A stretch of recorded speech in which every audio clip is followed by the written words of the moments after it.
Sa patuloy na pagtataguyod ng maayos at tahimik na pagbabalik eskwela, hatid ng mga kapulisan, katuwang ang ibang ahensya, matagumpay na naisagawa ang Balik Eskwela Joint Community Outreach Program sa Basista, Pangasinan.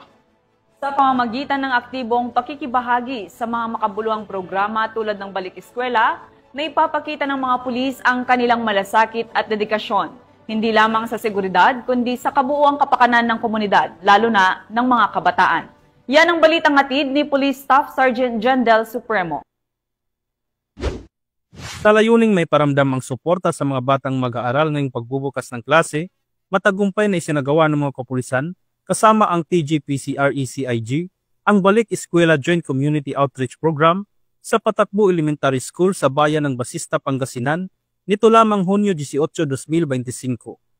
Ang programa ay naisakatuparan sa pakikipagtulungan ng Global Peacekeepers and Community Responder, Anti-Crime Intelligence Group, katuwang ang Rome Italy Mother Chapter sa pangunguna ni na Mr. and Mrs. Pauldine Mark Solomon Co. Sinimulan ang aktibidad sa pamamagitan ng isang panalangin na sinundan ng isang makabuluhang mensahe mula sa Officer in Charge ng Pangasinan PPO sa pamamagitan ni Police Lieutenant Colonel Buenaventura Benavides III, kung saan inilatag ang isang komprehensibong plano at seguridad. In line with this, we have laid down a comprehensive and proactive security framework to ensure the safety and security of our schools across the province. In support of the Chief PNP School for prompt police response in action, we have strengthened our coordination mechanisms to make sure that any incident, big or small, will be responded swiftly, professionally, and with compassion. Nagbigay rin ng mensahe ang GPCRECIG Commander ng Pangasinan Chapter na si Louie Turalba Torres. Ito po yung unang-unang kong napili na school. Sabi ni Ma'am Daisy, founding president sa Italy, sabi niya sa akin, maghanap ka ng school na pwede natin tulungan, bigyan ng mga school supplies. Alam niyo, hindi po ako ng dalawang isip. Unang-una kong naisip, Patakbo Elementary School.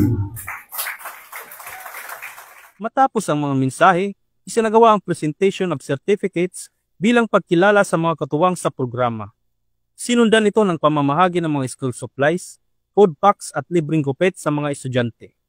Taus-puso namang nagpapasalamat ang National Commanding Chairman ng GPCRECIG upang may sakatuparan ng programang ito. Kaya po nandito po ang GPCRECIG nagkakandak na iba't ibang lugar po sa probinsya bilang maipahatid po namin sa kanila ang tulong para sa mga estudyante. So mabuhay po ang GPCRECIG at ang PNP. Andito po kami katuwang ng ating PNP, ang GPCRECIG. Maraming salamat po sa inyo. Ang ganitong uri ng inisyatiba ay patunay at patuloy na pag-abot ng serbisyo ng PNP at mga katuwang nito, hindi lamang sa usapin ng seguridad, kundi pati na rin sa paghubog at pagtulong sa kinabukasan ng mga kabataan.